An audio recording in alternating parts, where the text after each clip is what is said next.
Did you put up all the carpeting and soundproofing? Yeah, we've got a friend in the carpeting business, so that's why it sounds kind of dead in here. I like it. Yeah, it's good. Well, this was your idea. Yeah. Welcome back. You are our first guest, and now we're 6 months in, and things are going great with the show. And when I invited you back, I asked if you had any ideas, and I forget how you phrased it. Creativity, I think, is what you said. I think the creative process. Creativity. Well, what I heard, since I'm an alcoholic, what I heard and what you said are two different things. So yeah, fair enough. Allow for that. Yeah. Or what it morphed into as I got ready for today's show was addiction, alcoholism, drugs and alcohol, and creativity. Yeah, that's kind of where I was going. Yeah, it turns out there's a lot of academic study in this area. Mm-hmm. And in the way it's not that it wouldn't stand up to peer review in most cases because it's so anecdotal. If somebody goes, yeah, I got drunk one night and I woke up the next day and I got this great song that sold 1 million copies. You know what?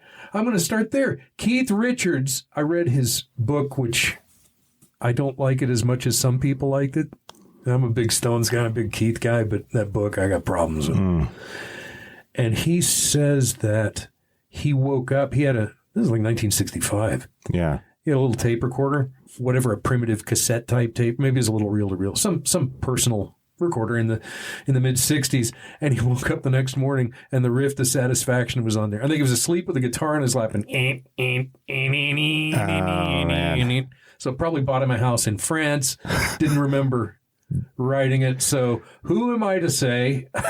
Yeah. And Jack Kerouac apparently wrote On the Road and on some bender in 48 hours, never slept and just typed straight through. On butcher paper or something, right? He'd have endless rolls of paper. He was ahead of the game on that. And Coleridge wrote Kubla Khan, high as the duck's balls on opium or whatever. So we know there are instances. Yes, we know. We know.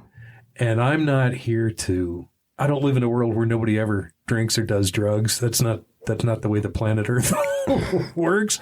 I don't drink or do drugs anymore. 31 years next week if I don't get high this week.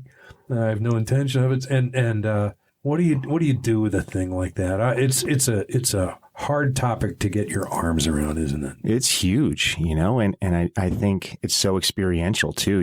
We can only understand our own relationship with creativity and what that's looked like. And for me, drugs and alcohol were very much a part of my creative process.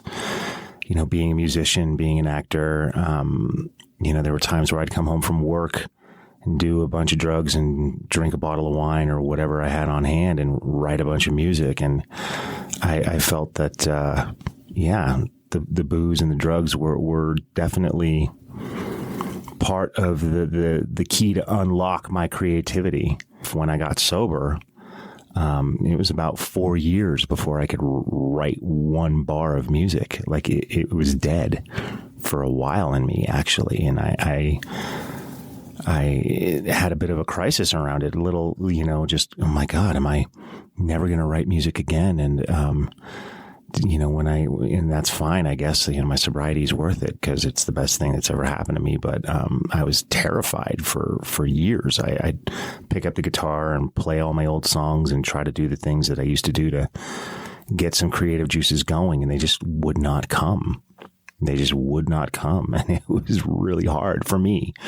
Finally, they did, in recovery, coming up on 10 next spring, years of sobriety. Great.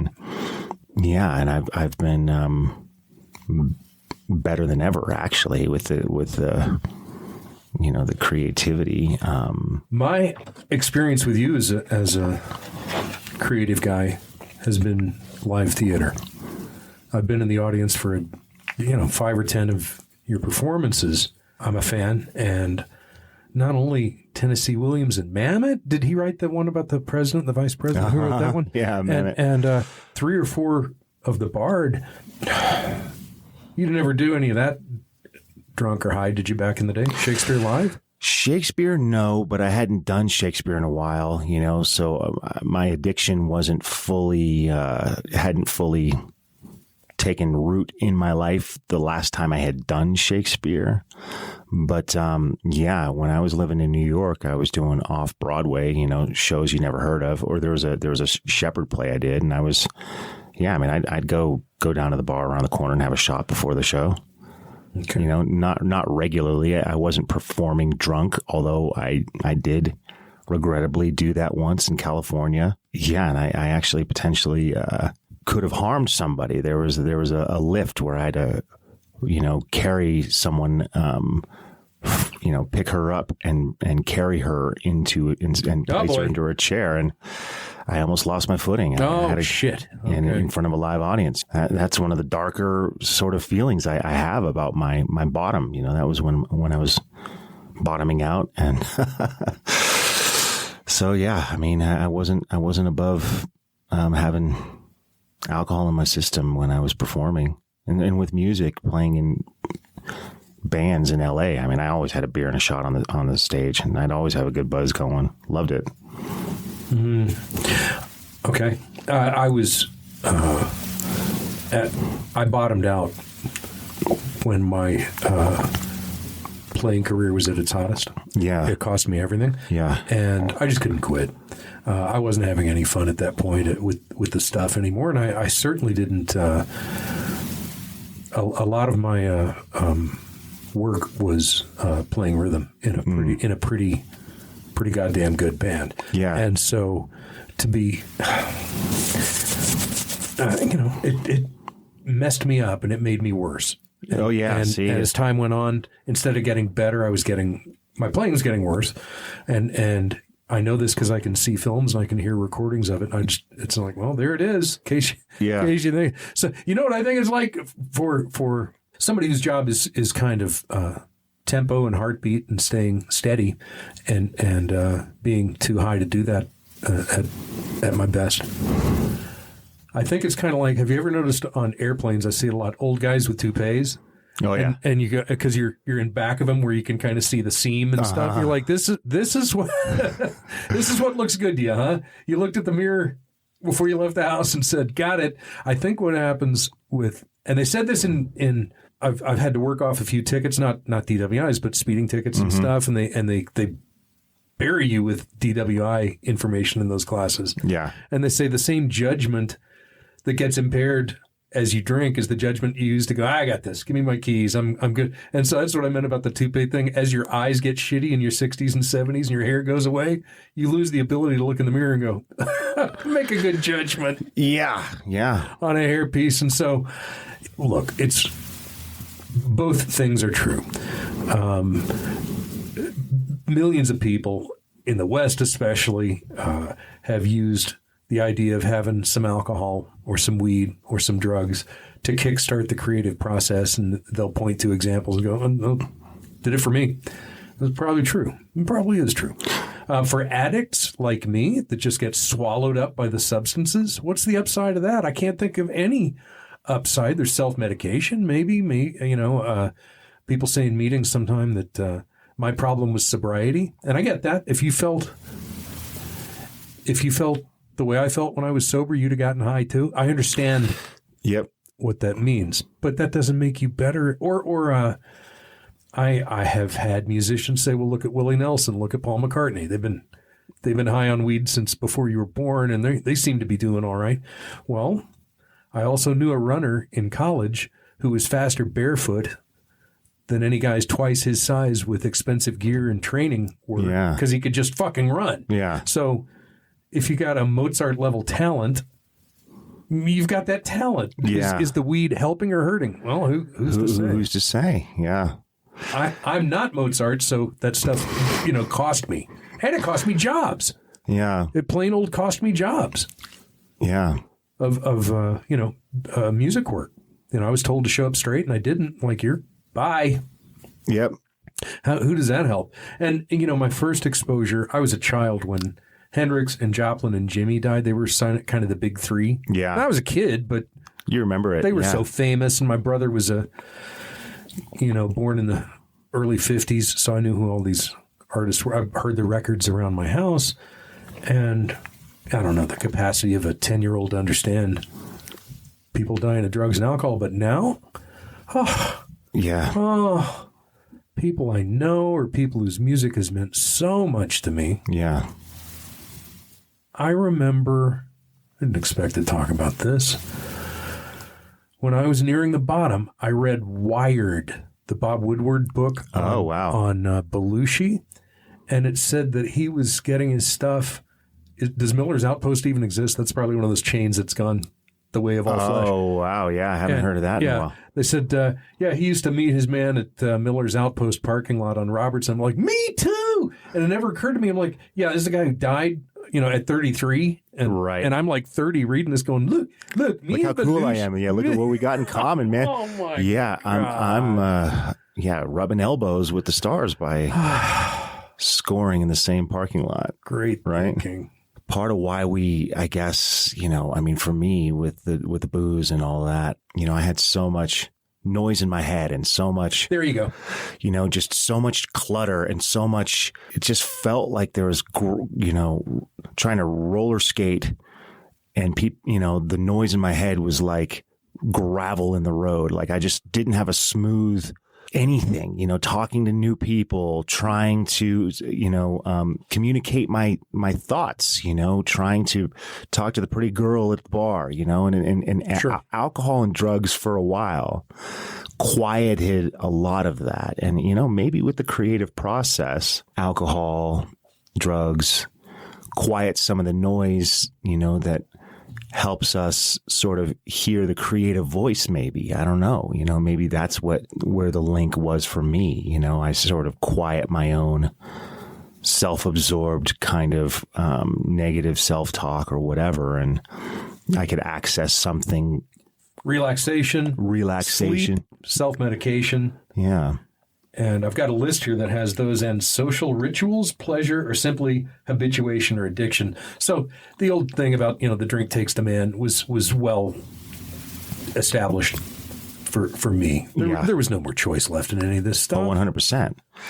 Well, my brain was telling me subconsciously, you're going to die unless you keep drinking. It's like this survival, primitive reptilian brain thing that says, okay, you need to breathe to survive, you need to eat to survive, and you need to keep drinking to survive. Like that's just like the gravitational pull on some hugely primitive level that's underneath all rationale and bigger and stronger than all rationale. It's like the analogy I use for what it felt like for me is like I was in a kayak 100 yards upstream of Niagara Falls, and I've got this little paddle, and that's my conscious will saying, yeah, you shouldn't drink. But it's like, there's no way you can outrun the pull. No, it was just like breathing or eating food at that point. When the monster's awake, forget about it. Yeah. So I found this. There's a body of scientific work going back, many, many, many years on this exact area of study. And I found this. What few studies exist, in fact, and by the way, this is a pretty, to my way of looking at it, even-handed series of studies I looked at. It's not a lecture. Mm-hmm. It's like, all right, you say that booze and drugs helps your creativity. How do we quantify that? That's hard. It is. Which is a better record, this record or that record? That people can disagree on. Yeah, on that. Absolutely. What few studies exist, in fact, indicate mostly detrimental effects of drugs on creativity, especially when these substances are taken in large amounts, over an extended period of time. Okay. The results of studies on the actions of alcohol typify this. As early as 1962, Nash demonstrated that small doses, about equal to 2 martinis, of alcohol in normal volunteers tended to facilitate mental associations, while large doses, about equal to 4 martinis, had adverse effects. With the large doses, they had more trouble in discriminating and assimilating details and performing complex tasks. Mm-hmm. In another study in 1975, it was found that male undergraduates permitted alcohol on an ad lib basis, that would have been me about 2 years later, without limits or restraints, showed greater initial productivity than when not allowed to drink, but showed decreased appropriateness That involves taking your pants off over your head. That decreased problem solving. So creative problem solving. I once took some courses. No, I was sober by then. I once took some courses at UCB. Mm-hmm. Oh, yeah. In Hollywood. And right there on Franklin. Fountain. No. Yeah, it was on Fountain. I think. Yeah, it was somewhere in that part of. Yeah, kind of by Beechwood and. Oh no, that's where we performed. Yeah. Okay. That's like Tamarind Theater area. I used to live right there, Bronson and Franklin. Yeah, this is a pretty select group, though. It was good. It's almost like getting into Yale or something. Like well, I did what I could. It didn't. You start by learning some exercises, mm-hmm. and they would say, "We're going to say a word, and we want you to think of a word or a concept that's not the direct reaction to that, but like one step back." If I said picnic and the first thing that pops into your head is ants, then you were not supposed to say ants. You were supposed to say something that ants reminded you of. Okay, so one step removed from the thing. That's cool. And to be able to retrace it. So if you think my having a half a bottle of tequila would help with that sort of... Oh my God! Yeah, so you were still fast drinking. I just mean to say that's the kind of thing, or like playing rhythm guitar. Oh well, sure. You gotta have your lights on, man, and you gotta have your hands and your eyes and your brain and your brain and body got to work together in a way that I can't imagine. So I was thinking about just the dexterity involved, and you got some chops. I mean, I've heard you play. I've seen you perform live a few times, and you're really gifted, and I just can't imagine being encumbered. In the reaction time, it's just sort of like your body has to respond to the impulse in that moment. Otherwise, you've missed the moment. The first time I ever experienced it would have probably been Pro Tools. I'm not a producer, but I think that's what because of the time frame, probably must have been. I'm old enough to have recorded on magnetic tape and pulled back in. Who did I just heard? Some musician. Oh, Bonnie Raitt. I just yesterday read, a long time sober. She's super public about it. I'm not being naughty there. She said, she repeated a joke that now in the age of Pro Tools, a producer says to the band after a pass, "Well, that sucked. Come on in." Because they're going to fix it. Sure. Buttons. Yeah. So I lived in a world where you couldn't do that. Yeah. And then I was recording a Calypso, believe me, from Dallas. I don't know fuck all about Calypso, but it fell to me to supply a little atmosphere for a audiobook that took place in the islands. Okay. I can't play a mandolin, but I thought that'd be a good idea, and I got a papoose. That's some little short acoustic guitar that's tuned like A to A or B to B. And so if you play a certain way on it, it gives a mandolin feel to it. That's where it sits in the mix. So I recorded this rhythm part, and I remember I was on the other side of the glass, and I remember the producer said, "Come on and let's look at that." And it struck me. I said, "You mean listen to it?" Yeah. Went in there and he had. Now I'm going to edit today's interview in a similar way. The chart is flying by. The line stays in a fixed point, and you get to look at what you've done graphically. And I nearly cried. And by the way, I was sober at this time, but I had never seen.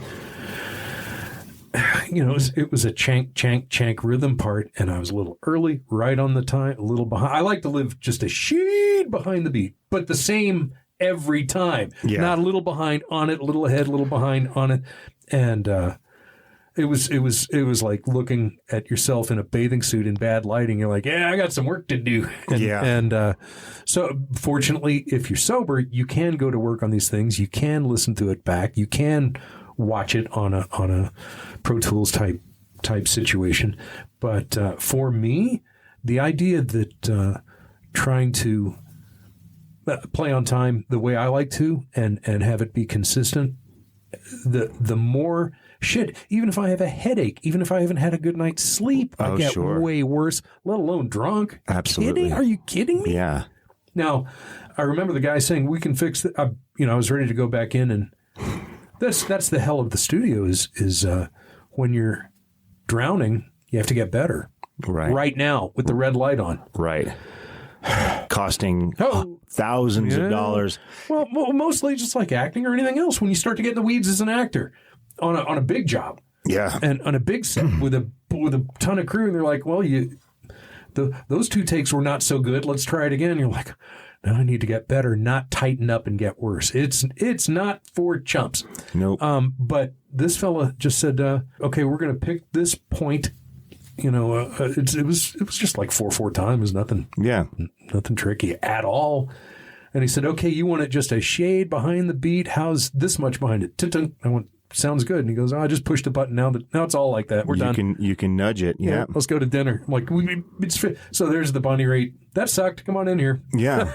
You still know that you clammed it, you know, and if you've got, I don't know if pride's the word, but if you want to be a reliable craftsman, yeah, and not be a chump, you know, you want to get that stuff down and be able to be the guy they just throw a part to and go, you know, two measure count in, play.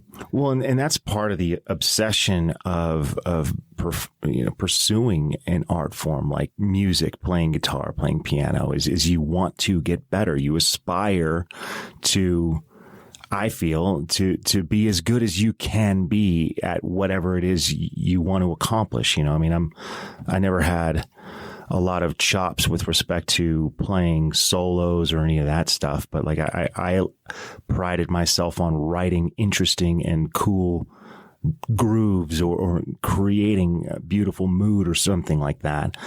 And yet my chops with respect to my rhythm, I'm the same as what you just described. You know, when for those of you who've never recorded music, you're using these digital programs and you can actually see the bars of music blocked out in these little grids.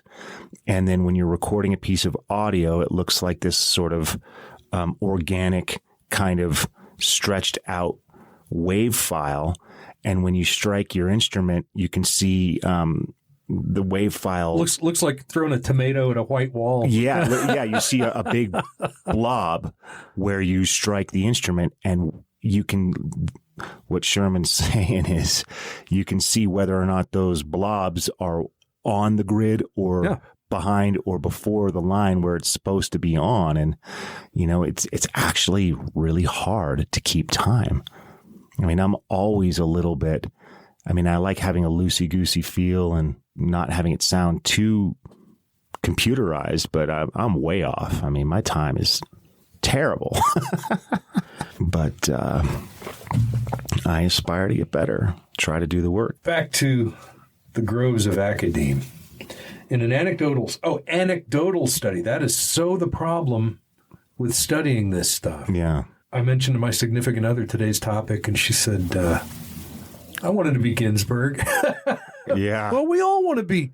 I want to wake up and having written Satisfaction in my sleep. Oh, totally. Yeah. I want to write the album that, you know, generations of kids are, you know, falling in love to, but. Okay. So here's what I started to say. And this is from, maybe I'll put up the link to this article. It's pretty long.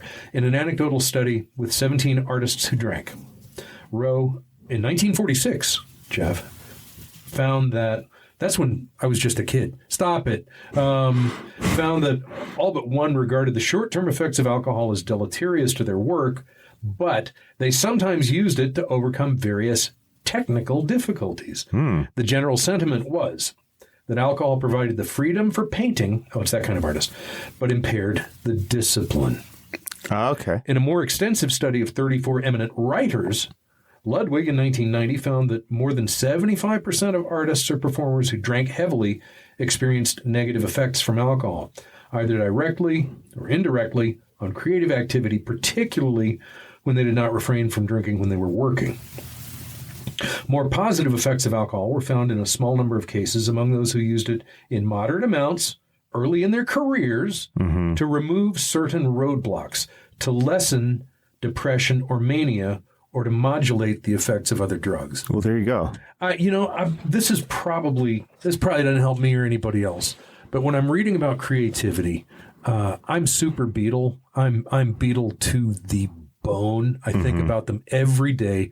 I got them on my coffee cup in the morning, and I listen to podcasts that go down to the granular level of several takes of one song in 1966. I'm way too into it. I recognize that. And I don't know if you know this, but Malcolm Gladwell wrote a book called Outliers. You know this work? No. Yeah, it's about, how do some people turn out like they turn out, and of all things, Liverpool's a shit town and very blue collar. Yeah, and these four guys, did what they did, and we're still. They're my Mozart. What made me think of the topic at that moment was George Harrison talking during his, heavy My Sweet Lord period. He said, some people get high all the time. He goes, some people never ever get high, and that's the best. And the interviewer said, well, good for you for doing that. And he goes, now hold on, I didn't say that was me. But good, yeah. And but what he said about LSD was that you only need it once. They said, so you only did it once. He goes, again, cool your jets there, hotshot. Didn't say